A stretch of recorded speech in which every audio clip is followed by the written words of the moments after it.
Hello, I'm Jeff Cavins, and today we're looking at the readings for the fifth Sunday in Ordinary Time. We all like to hear good news. When we turn on the television, oftentimes we don't hear good news, but we're always seeking good news. When we get a call from one of our relatives, we hope that it's good news. At the heart of the gospel is good news, and Jesus came to proclaim the gospel, the good news, which is the Evangelion. It's kind of interesting because the world has their version of good news, and Jesus has his version of the good news. That's not something new. That's kind of the way it's always been. It surprises people to realize that just before Jesus came on the scene, about 2,000 years ago, there was a large portion of the world that was involved in Caesar worship. In Rome, the Roman Republic, before Jesus came, was run by what was called a triumvirate, three major leaders. There were two sets of this triumvirate type of government. In the first was Julius Caesar, and he proclaimed himself to be God. Now, I think most of us know what happened. You remember the Ides of March, and Julius Caesar was brutally murdered in the Senate. Before he died, however, he adopted a young man by the name of Octavian, who became a part of the second triumvirate of the Roman Republic. One of the other men on that triumvirate was Mark Antony. Well, eventually there came a war between the two of them, and Octavian wanted to literally be the sole leader of the Roman Republic, and so he challenged Mark Antony to a battle at Actium, out to sea. And he defeated Mark Antony, and Cleopatra, along with Mark Antony, ended up committing suicide, leaving Octavian as the sole leader of the Roman Republic.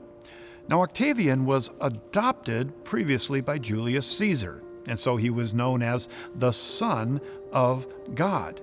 And he went into Rome, and he was given the senatorial name of Caesar Augustus, and that's probably a name that you are familiar with.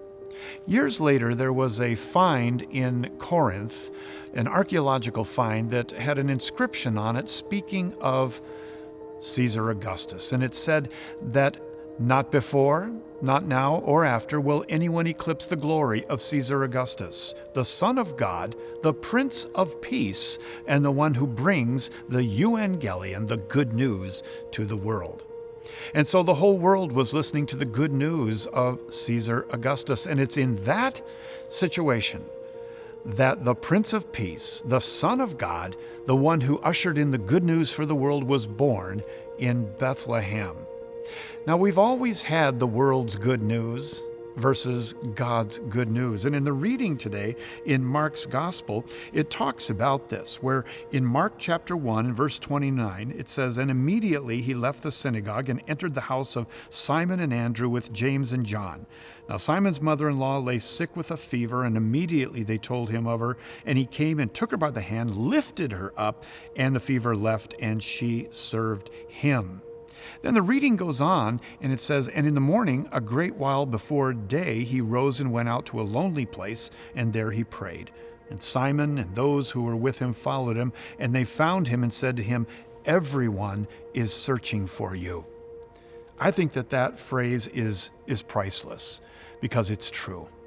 Everyone is searching for him. Everyone is looking for the good news. Everyone desires to hear that good news. When you look on television today, you'll see all kinds of people who are giving out their version of the good news. But the problem is, it's not a good news that brings you to heaven, and it's not a good news that allows you to live the life that God intended for you to live. That good news comes from Jesus. Now, as we continue on in the church's liturgical year, you're going to run into people at work, at home, and in your neighborhood who are searching for Jesus. But the searching for Jesus isn't always real clean. Sometimes people get sloppy, and sometimes people get angry, and sometimes people do things that they wouldn't normally do, but it's all in a search for God and for happiness. We, like Paul, in second reading this week in 1 Corinthians chapter 9, we can preach the good news to them. Now, by preaching, I'm not saying preach down. I'm saying we can share the good news of Jesus Christ with the hurting world around us. We start off in the first reading with Job speaking about his helplessness. The second reading, Paul is talking about being a faithful preacher of the good news. And in Mark's gospel, Jesus came to proclaim this good news.